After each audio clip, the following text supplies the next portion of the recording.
Hi friends, இந்த வீடியோவில் வந்து நம்ம என்ன பார்க்க போகிறோம் அப்படின்னு கேட்டிங்கன்னா, இப்போ வந்து நடிகை த்ரிஷாவுக்கு வந்து இப்போ வந்து திருமணம் அப்படின்ட்டு இப்போ வந்து கிட்டத்தட்ட ஒரு அதிகாரப்பூர்வமான விஷயம் வந்து இப்போ வந்து வெளியாகிட்டு இருக்குங்க. ஸோ மாப்பிள்ளை பற்றி கூட வந்து தகவல் வந்து வெளியாயிருக்கு. ஸோ அந்த ஒரு விஷயத்தை பற்றி அந்த வீடியோ டீட்டெயிலாக பேச போகிறோம்.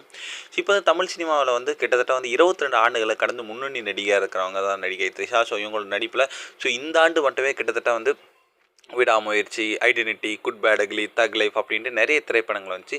ஸோ அடுத்ததான் வந்து கருப்பு அப்படின்ற ஒரு திரைப்படம் வர இருக்கிறது.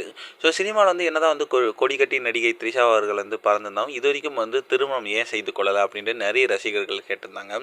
ஸோ இவருடைய திருமணம் குறித்து வந்து அவ்வப்போது வந்து இணையதளத்தில் நிறைய ஒரு பொய்யான செய்திகள் வெளிவரும். ஆனால் வந்து த்ரிஷாவோட தரப்புலேருந்து எந்த ஒரு விஷயமும் கூறப்படாது. அவங்களும் அது ரூமர் அப்படின்ட்டு அவங்களே சொல்லிடுவாங்க.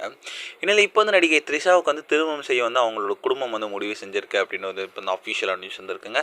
ஸோ புதிதாக வந்து வரன் வந்து பார்த்துருக்காங்களாம். ஸோ அதாவது ஒரு சண்டிகரை சேர்ந்த ஒரு தொழில் அதிபரை தான் வந்து அவங்களுக்கு வந்து பார்த்துருக்காங்களாம். ஸோ இரு குடும்பத்தினரும் வந்து பல ஆண்டுகளாக வந்து ஒரு நல்ல ஒரு ஃப்ரெண்ட்ஷிப்பில் இருக்காங்க.